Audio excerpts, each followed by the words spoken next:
اور جب انہوں نے پرندوں کا جائزہ لیا تو کہنے لگے کیا سبب ہے مجھے ہدہد نظر نہیں آتا؟ کیا کہیں غائب ہو گیا ہے؟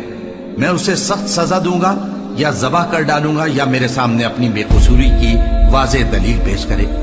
ابھی تھوڑی دیر ہوئی تھی کہ ہدہد آ موجود ہوا اور کہنے لگا کہ مجھے ایک ایسی چیز معلوم ہوئی ہے جس کی آپ کو خبر نہیں، اور میں آپ کے پاس ملک سبا سے ایک یقینی خبر لے کر آیا ہوں۔ میں نے ایک عورت دیکھی کہ ان لوگوں پر حکومت کرتی ہے اور ہر چیز اسے میسر ہے، اور اس کا ایک شاندار تخت ہے۔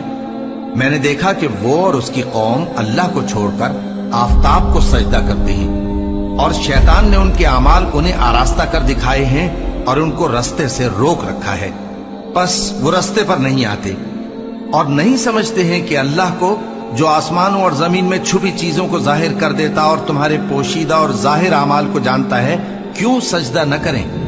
اللہ کے سوا کوئی عبادت کے لائق نہیں، وہی عرش عظیم کا مالک ہے۔ سلیمان نے کہا اچھا، ہم دیکھیں گے تو نے سچ کہا ہے یا تو جھوٹا ہے۔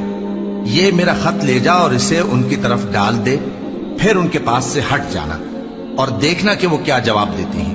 ملکہ نے کہا کہ دربار والوں، مجھ تک ایک نامہ گرامی پہنچایا گیا ہے، وہ سلیمان کی طرف سے ہے، اور مضمون یہ ہے کہ شروع اللہ کا نام لے کر جو بڑا مہربان نہایت رحم والا ہے، بعد اس کے یہ کہ مجھ سے سرکشی نہ کرو اور مطیع و فرما بردار ہو کر میرے پاس چلے آؤ۔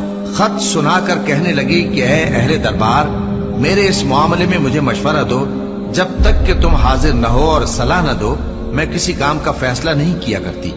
وہ بولے کہ ہم بڑے زوراور اور سخت جنگجو ہیں، اور حکم آپ کے اختیار میں ہے، تو جو حکم دیجیے گا اس کے انجام پر نظر کر لیجیے گا۔ اس نے کہا کہ بادشاہ جب کسی شہر میں داخل ہوتے ہیں تو اس کو تباہ کر دیتے ہیں اور وہاں کے عزت والوں کو ذلیل کر دیا کرتے ہیں، اور اسی طرح یہ بھی کریں گے، اور میں ان کی طرف کچھ تحفہ بھیجتی ہوں اور دیکھتی ہوں کہ قاصد کیا جواب لاتے ہیں۔ پس جب قاصد سلیمان کے پاس پہنچا تو سلیمان نے کہا کیا تم مجھے مال سے مدد دینا چاہتے ہو؟ سو جو کچھ اللہ نے مجھے عطا فرمایا ہے وہ اس سے کہیں بہتر ہے جو تمہیں دیا ہے۔ حقیقت یہ ہے کہ اپنے تحفے سے تم ہی خوش ہوتے ہوگے۔ ان کے پاس واپس جاؤ، اب ہم ان پر ایسے لشکر لے کر حملہ کریں گے جن کے مقابلے کی ان میں طاقت نہ ہوگی، اور ان کو وہاں سے بے عزت کر کے نکال دیں گے اور وہ ذلیل ہوں گے۔ سلیمان نے کہا کہ اے دربار والو، کوئی تم میں ایسا ہے کہ قبل اس کے کہ وہ لوگ فرما بردار ہو کر ہمارے پاس آئیں، ملکہ کا تخت میرے پاس لے آئے؟ جنات میں سے ایک قوی ہیکل جن نے کہا کہ قبل اس کے کہ آپ اپنی جگہ سے اٹھیں میں اس کو آپ کے پاس لا حاضر کرتا ہوں، اور مجھے اس پر قدرت بھی حاصل ہے اور امانت دار بھی ہوں۔ ایک شخص جس کو کتاب الہی کا علم تھا کہنے لگا کہ میں آپ کی آنکھ کے جھپکنے سے پہلے پہلے اسے آپ کے پاس حاضر کیے دیتا ہوں۔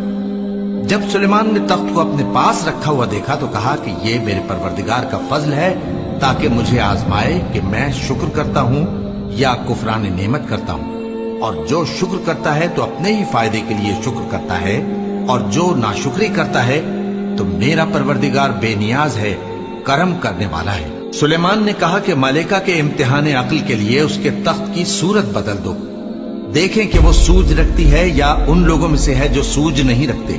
پھر جب وہ آ پہنچی تو پوچھا گیا کہ کیا آپ کا تخت بھی اسی طرح کا ہے؟ اس نے کہا کہ یہ تو گویا ہو بہو وہی ہے، اور ہم کو اس سے پہلے ہی سلیمان کی عظمت و شان کا علم ہو گیا تھا، اور ہم فرما بردار ہیں۔ اور وہ جو اللہ کے سوا دوسروں کی پرستش کرتی تھی، سلیمان نے اس کو اس سے منع کیا کہ وہ کافروں میں سے تھی۔ اس کے بعد اس سے کہا گیا کہ محل میں چلیے۔ جب اس نے اس کے فرش کو دیکھا تو اسے پانی کا حوض سمجھا اور کپڑا اٹھا کر اپنی پنڈلیاں کھول دی۔ سلیمان نے کہا یہ ایسا محل ہے جس کے نیچے بھی شیشے جڑے ہوئے ہیں۔ وہ بول اٹھی کہ پروردگار، میں اپنے آپ پر ظلم کرتی رہی تھی، اور اب میں سلیمان کے ساتھ اللہ رب العالمین پر ایمان لاتی ہوں۔